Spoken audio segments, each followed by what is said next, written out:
हरिओम. आज शनिवार, संकष्टी चतुर्थी, 27 एप्रिल 2024.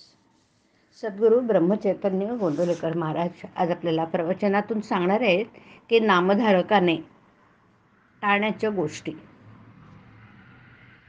आपले विचार स्वार्थाचे नसावेत. स्वार्थामध्ये अभिमान नेहमी जागृत असतो. स्वार्थी मनुष्याला जगात सुख मिळणं कधीही शक्य नाही. नीतीची बंधनं पाळा, परस्त्री माते समान माना. प्रपंचात एकपत्नीव्रताने राहणारे गृहस्थ लोक ब्रह्मचारीच होत. परद्रव्याची अभिलाषा धरू नका, त्याला विष्ठे समान माना.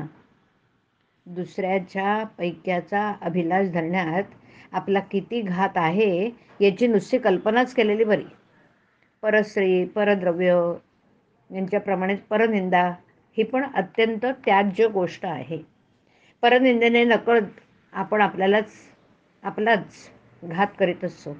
परनिंदेमध्ये दुसऱ्यांच्या दोषांचे चिंतन होत असल्याकारणाने ते दोष आपल्याकडे येत असतात. या सर्व गोष्टी सांभाळून तुम्ही नाम घ्या. नामाचं प्रेम तुम्हाला अगदी खात्रीने येईल. आणि मग हे सर्व करीत असताना तुमचं आईवडील, बायको, मुले यांच्या बाबतीत असलं कर्तव्य ते करायला चुकू नका. त्या कर्तव्यात आसक्ती राहू देऊ नका. कोणत्याही मोबदल्याची अपेक्षा न ठेवता केलेलं कर्म हे कर्तव्यच आहे. ते कर्तव्य सांभाळून नीतिधर्माने वागून आपला प्रपंच करा आणि भगवंताचं स्मरण ठेवा. मग तुमचा प्रपंचच परमार्थ रूप बनून भगवंताचं प्रेम तुम्हाला मिळेल. हा माझा भरोसा तुम्ही बाळगा. प्रपंच हा मिठासारखा आहे. भाकरीत मीठ किती घालायचं असतं? तर अगदी थोडं, फक्त चवीपुरतं. परंतु आपण मिठाची भाकरी करतो आणि त्यात परमार्थाचं चिमूटभर पीठ टाकतो. मग ती भाकरी खाता येईल का? खरं समाधान मिळाल्यावर मनुष्य खेळासारखा प्रपंच करतो. त्यामध्ये तो वर चढला किंवा खाली पडला तरी सारखाच राहील. दुसऱ्याने डाव टाकला तो आपणही डाव टाकेल.